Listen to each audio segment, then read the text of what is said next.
what did I choose for my installation and how did I come to that decision? So first of all, I would say most of my van conversion has been researching, planning, and buying materials. Genuinely, at least 50% of the project has been researching and planning and discovering that every single step has 10 sub-steps, and each step has like a million different options of what you could do, what material you could buy, whether or not you even need that thing. I feel like there's a hair that's like getting in the way of the camera. A spider web, perhaps?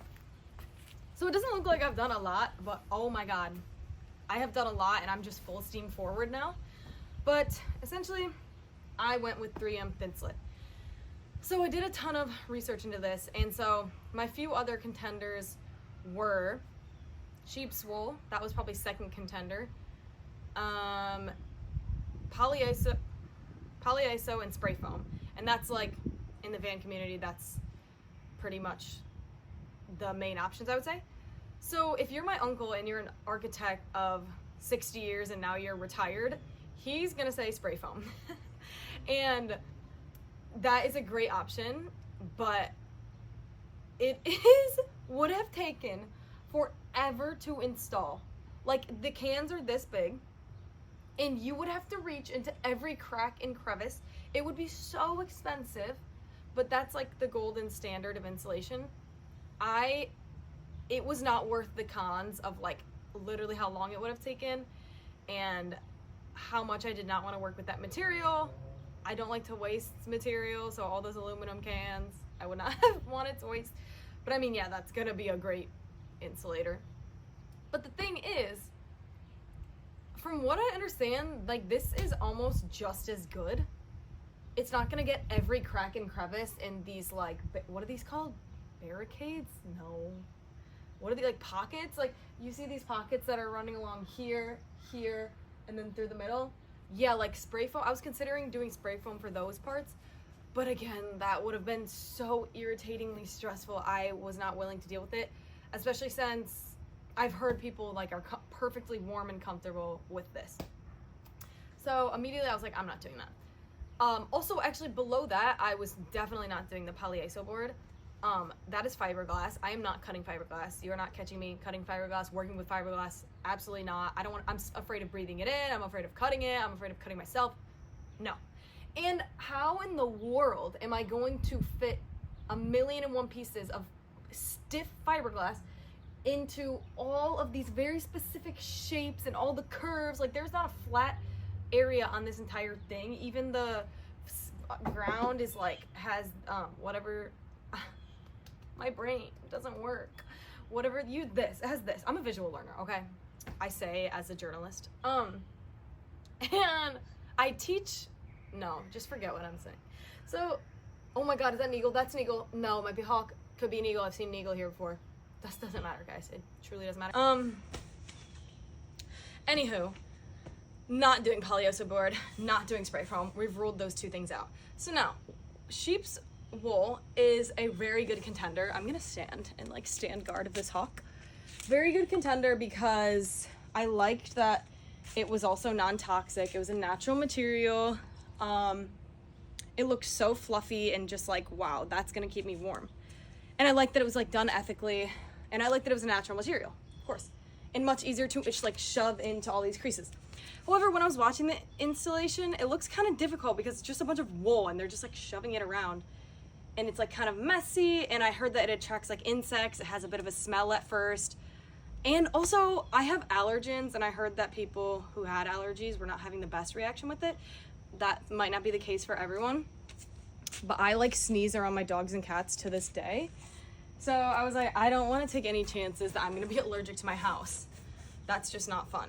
So anyway, from what I understand, this pretty much doesn't have any real drawbacks, any real cons in terms of insulating a van, like not a home, okay?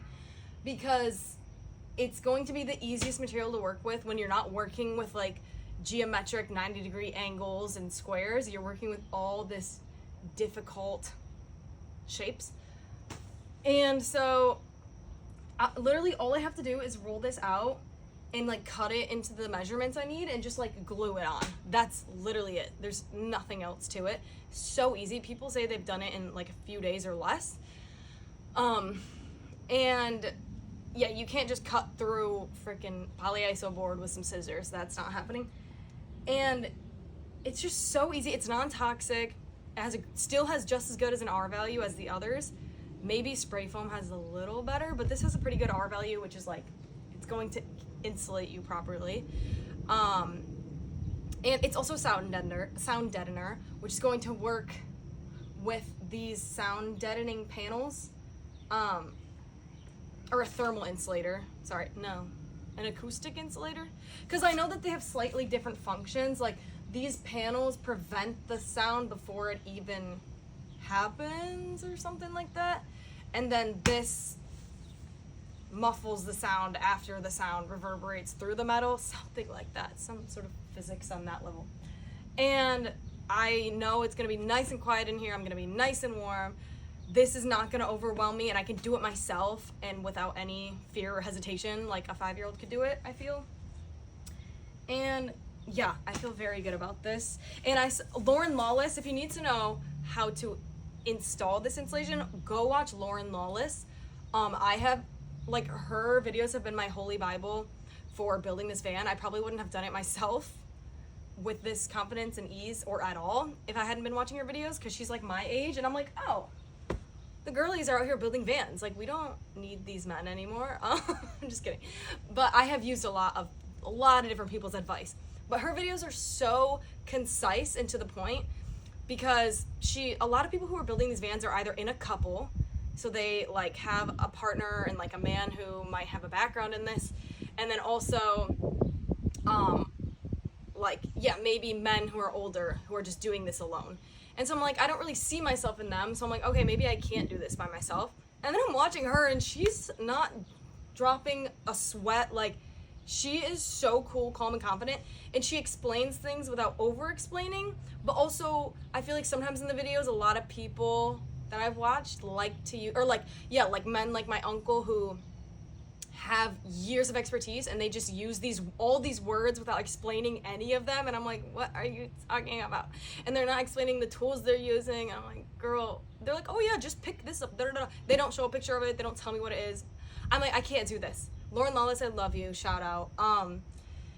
And she's gonna show you how to do it in like 20 minutes, and she's not gonna yap like me.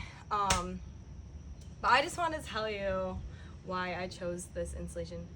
Honestly, you should probably not even watch my videos. You should probably just watch hers, because I'm truly just yapping. Okay, bye guys.